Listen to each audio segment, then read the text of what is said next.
이 사건이라고 하는 이야기가 끊임없이 나오고 있는 것을 볼 수가 또 듣게 됩니다. 신림동에서 살인사건이 일어난 지 한 달도 되지 않아서 성남에서 또 사건이 터졌습니다. 그리고 SNS에 나도 저런 사건을 벌이겠다고 그렇게 발표한 사람들이 40명이 넘고 있다고 하는 그러한 이야기를 듣습니다. 마치 범죄가 유행처럼 번져 나아가고 있습니다.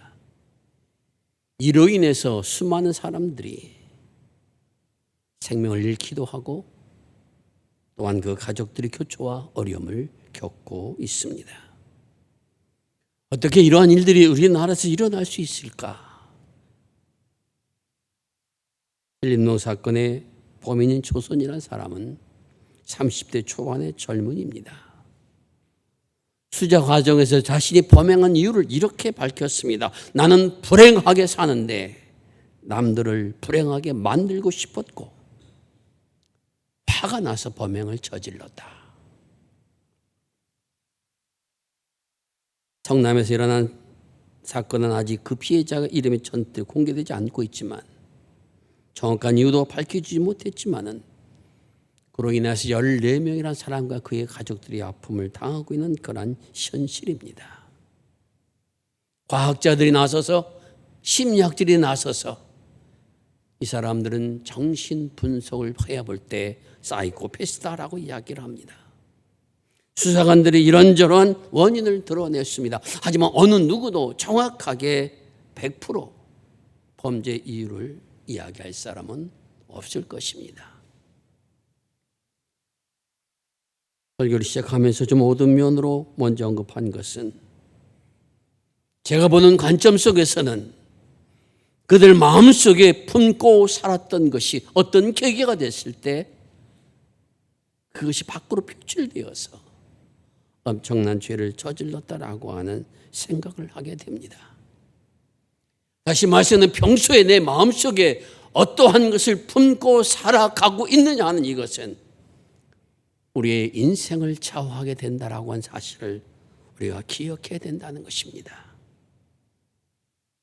그러면 이 시대에 그리스도의 한 자라면서 과연 나는 마음에 무엇을 품고 살아가야 참된 그리스도로서 세상 속에 하나님의 빛을 발할 수 있는 그러한 생을 살아갈 수 있는 사람이 될 수 있을까 하는 것입니다.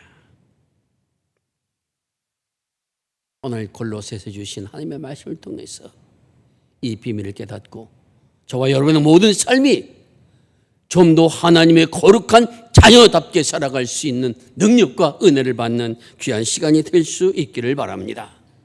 먼저 우리가 기억할 것 13절과 14절에서 주님은 이렇게 말씀하여 주십니다.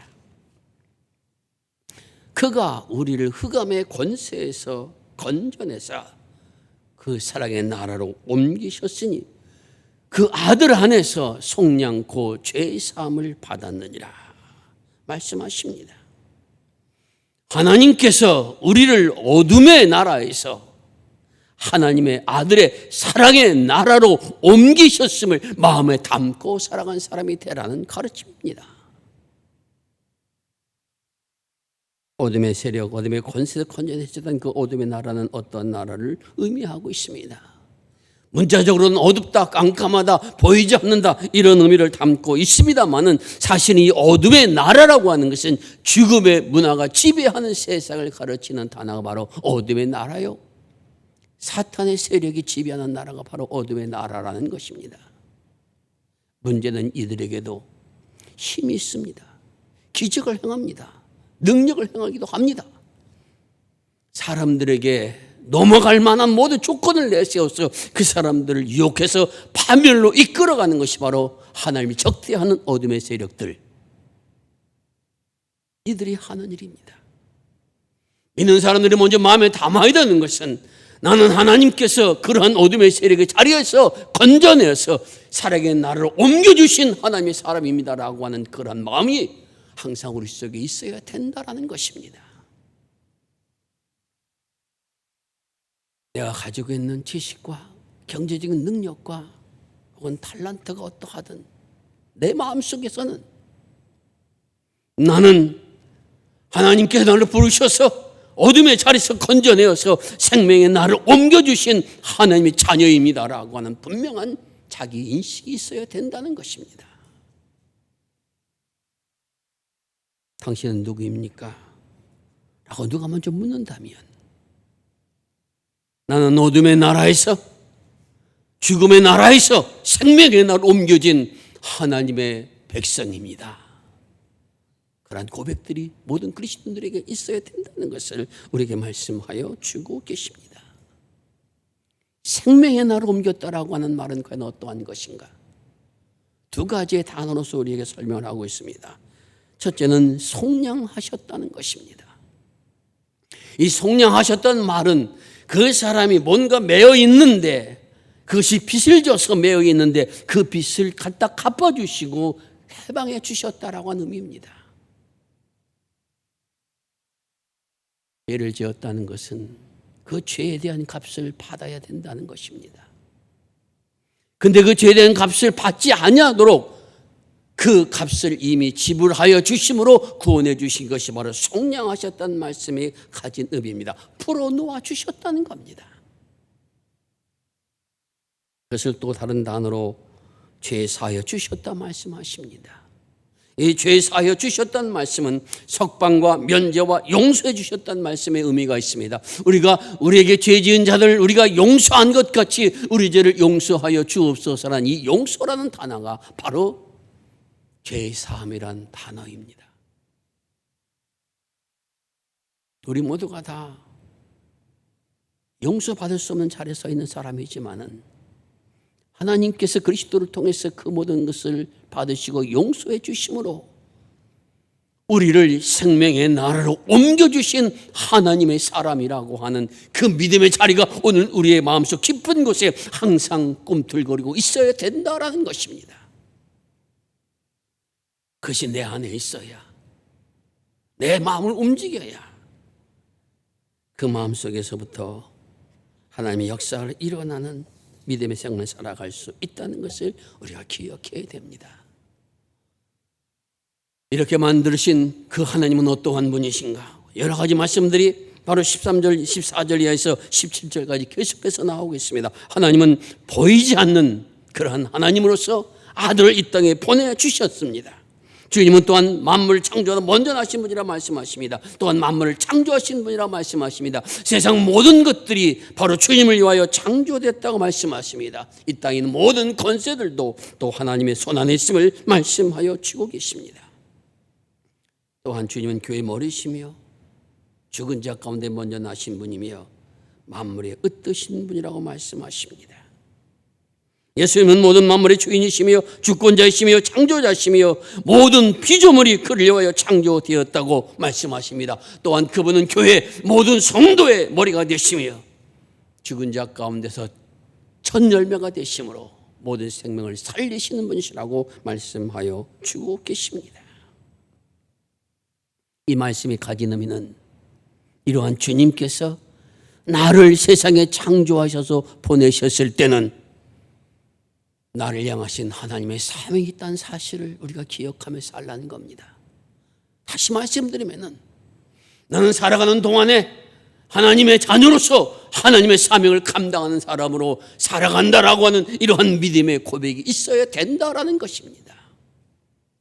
주님, 나는 내가 원하는 대로 살겠습니다. 내가 뜻한 대로 살겠습니다. 주님이 하실 일인 건 내가 원할 때 그냥 달라는 거 주시면 됩니다. 이것이 그리스도의 삶이 아니라 주님께서 내게 원하시는 것은 무엇입니까? 나를 이렇게 만드신 뜻은 과연 무엇입니까? 내게 이러한 재능을 주신 것은 무엇입니까? 나를 이러한 자리에 처하게 하신 것은 무엇입니까? 나는 이러한 생을 통해서 하나님 앞에 영광을 돌릴 수 있는 거룩한 자녀로 살기를 원합니다. 이러한 결단과 고백이 우리에게 있어야 된다고 주님은 말씀하여 주고 계십니다. 개별적인 그러한 고백들이 우리에게는 있습니다. 하지만 모든 그리스도인 전체에 주신 하나님의 말씀이 있습니다. 그것은 바로 주 안에서 우리가 하나 되어야 된다라는 것입니다. 주 안에서 하나 된다는 것은 어떠한 의미를 가지고 있습니까? 모든 것을 다 종합해서 통일해서 똑같이 나눠준다, 이런 의미로서의 하나가 아닙니다. 저와 여러분은 생각도 뜻도 또한 모양도 재능도 다 다릅니다.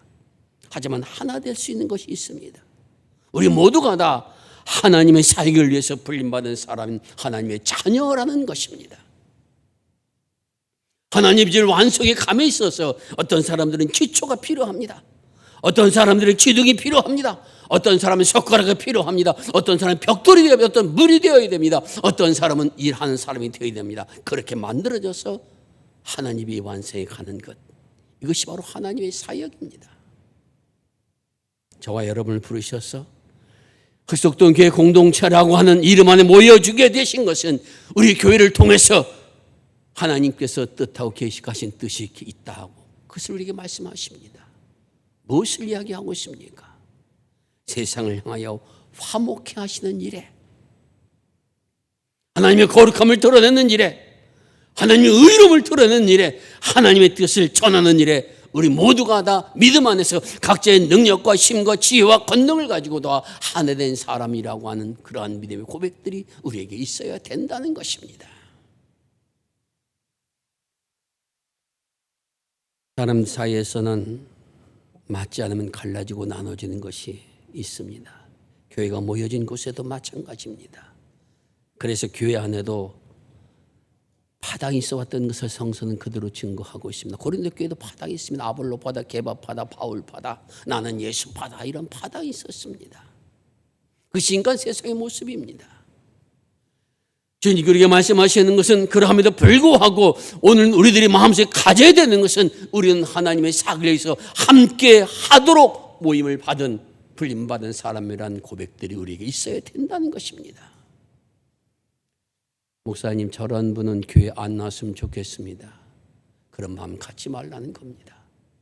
아무리 부족하고 아무리 연약하고 사람들의 종을 받는다 할지라도 그 또한 하나님 앞에 택함을 받고 부름을 받아 이 사역에 함께할 어느 기퉁이한 언젠가는 어떠한 뜻에는 주님께서 그를 그에게 쓰실지도 모른다는 겁니다. 그런 눈으로 볼 수 있도록 가져야 되는 것이 우리가 품어야 할 마음이라고 하는 것을 또한 주님 우리에게 분명하게 말씀하여 주고 계십니다. 우리도 그리스도 알기 전에 어떠한 사람이었습니까? 멀리 떠나 있는 사람이었다고 말씀하십니다. 하나님과 소원한 사람이라고 말씀하십니다. 이런 우리들을 그리스도께서 피값을 주고 사셔서 하나님의 거룩한 자녀로 만들어 주셨으며 함께 불러 모아서 하나님의 사역을 함께 일한 사람들로 우리를 하나 되게 하셨으니 이 일을 위해서 나아감에 있어서 우리는 하나 되어야 된다는 것을 늘 마음에 품고 살아가라는 것입니다. 마음속에서 하나님이 떠나 하나님의 말씀이 떠나면 어떻게 되어지는가? 창세기에 보면 그러한 과정들 우리에게 전하해 주고 있습니다. 하나님의 명령을 떠난 하와에 의해서 최초의 죄악이 저질러졌습니다. 그리고 그 다음 세대인 가인과 아벨에 가서는 가인이 동생을 죽이는 그러한 죄를 저지르고 맙니다. 그보다 5대 후손인 람에게 내려가서는 람에게는 가인보다 더 악해서 가인보다 7배를 받는다고 하면 77배의 보를 받을 것이라고 전하고 있습니다. 그리고 노아의 시대 이름에는 모든 사람이 악하여서 하나님 택한 8명 외에는 노아의 방주에 들어간 사람들 외에는 홍수로 전체를 멸하셨다고 말씀하십니다. 그럼 그 후에 세계 난 사람들은 좀 나아졌는가? 바벨탑을 쌓고 하나님 앞에 대항하는 모습을 가졌던 것을 역사는 우리에게 전하여 주고 있습니다. 다시 말씀드리면 세상은 점점 더 악한 곳을 향하여 달려가는 사람들 수가 늘어나고 있다라고 하는 것을 우리에게 말씀하여 주고 계십니다. 하나님을 떠난 인생은 이렇게 될 수밖에 없다는 것입니다. 그러므로 이 예언자들이 외치는 소리는 돌아오라는 것이며 그 외침은 지금도 우리에게 계속되고 있음을 우리에게 말씀하여 주고 계십니다. 이러한 세상에 주님께서 오셨습니다. 십자가에서 우리 모든 죄를 담당하심으로 우리를 구원하여 주셨으며 하나님 앞에 거룩하고 흠이 없는 자로 세우기 위하여 지금도 성령을 통해서 우리에게 역사하여 주시는 분이시라고 하는 것을 우리에게 말씀하여 주고 계십니다. 여러분이 새 옷을 입고 나갔을 때 그 새 옷이 값비싼 옷일수록 조그마한 먼지나 혹은 빗물에 튄다든가 하게 되면 굉장히 속상할 겁니다. 우리의 심령도 주님께서 그러한 심령으로 만들어 주셨습니다. 세상을 살아가는 동안에 다른 사람과 사귀며 가는 가운데 때로는 원망도 생기고 미움도 생기고 하다 보니까 점점 더 우리의 심령들이 점점 더 더러워졌습니다. 우리 스스로 해결할 능력이 없습니다. 주님께서 오셔서 그런 모든 것을 하시고 인간이 할 수 없는 걸 하셨기에 당신의 몸을 매달아 주시로 말미암아 우리를 그런 자리에 세워주셨고 이제 말씀하시기를 내가 너희를 거룩하고 흠이 없는 자로 세울 것이니 내게 나와 들으라 말씀하여 주시는 것입니다. 너희들이 세상의 욕을 받는다 할지라도 때론 넘어진다 할지라도 너희들을 내가 붙잡아 주어서 다시 일으켜 세워줄 것이니 그러므로 나를 바라보라. 내가 누구인지를 기억하라. 내가 너를 빚값을 주어서 하나님의 거룩한 자녀로 세웠음을 잊지 말라. 그것을 마음에 품고 살아가라. 내가 그것을 품고 살아갈 때 내가 너와 함께하여 너의 생이 아버지 나라에 거룩하고 흠이 없는 설 수 있도록 인도하여 주실 것이다. 이것이 바로 하나님의 약속입니다. 나는 너의 재능을 보고 이 약속을 한 것이 아니다. 나는 너의 능력을 보고 이 약속을 한 것이 아니다. 나는 너의 재산을 보고 이 능력을 한 이러한 약속을 한 것이 아니다. 내가 세상 살아가는 하나님의 사역을 감당 못해 하늘의 기쁨과 평강을 맛보게 하기 위하여 진정 하늘나라의 무엇이 나라의 무엇이 그것이 무엇인가를 깨닫게 하기 위하여 그래서 그 나라에 합당한 생명으로 빚어가서 그 은혜를 받게 하기 위하여 너를 택하여 주었음을 기억하라. 주님 우리에게 분명하게 말씀하여 주고 계십니다. 사랑하는 성도 여러분, 사람은 마음에 무엇을 품고 살아가느냐에 따라서 그 일생이 달라진다 말씀을 드렸습니다. 그러면 그리스도인들은 첫째로 그리스도께서 피값으로 나를 구속해 준 거룩한 자녀라는 사실을 늘 마음에 품고 살아가야 됩니다. 둘째는 그리스도께서 나를 구속하여 주신 것은 나를 통해 하나님의 뜻을 이루도록 불러주셨음을 기억하며 살아가는 사람이 되라는 것입니다. 세 번째로 기억할 것은 그 사역을 감당해 감에 있어서는 때로는 고난도 아픔도 있음을 기억하라는 것입니다. 바울 사도는 오늘 본문 24절 이렇게 고백합니다. 그리스도의 남은 고난을 내 육체에 채우노라. 그리스도의 남은 고난을 교회를 위하여 내 육체에 채우노라. 그는 그렇게 고백하고 있습니다. 예수님께서 고난받아 십자가에 돌아가셨는데 무슨 남은 고난이 있겠습니까? 그런 구속의 역사를 이루어나가는데 주님과 하나 되는데 화목의 역사를 이루어나가는데 거룩한 자녀로 살아가는데 또한 이 세상 속에서 주님의 삶을 감당해 나가는 그 일들이 그렇게 쉽지만은 않다는 것입니다. 아픔도 따르고 고난도 따른다는 것입니다. 하지만 주님께 그것을 감당할 수 있도록 역사해 주신다라고 분명히 말씀하여 주고 계십니다. 그리고 거룩하고 흠이 없는 자로 하나님 앞에 영원한 생명을 누릴 수 있도록 인도하여 주실 것이다 말씀하여 주고 계십니다. 우리는 그 길에 들어선 하나님의 백성들입니다. 비록 잘못하고 실수하고 그래서 때로는 더럽혀지기도 하지만 하나님 앞에 이미 쓰심받은 자로 서 있음을 기억하며 주님께 용서해 주신 은혜를 기억하며 내 생명을 드리고 내 삶을 드리고 하나님 앞에 고백해 나갈 때 주께서 우리를 새롭게 하여 주시어서 성령의 능력으로 변화시켜 주시어서 거룩하고 흠이 없는 자로 하나님 앞에 설 수 있도록 인도하여 주실 것입니다. 이 믿음 갖고 굳게 서라.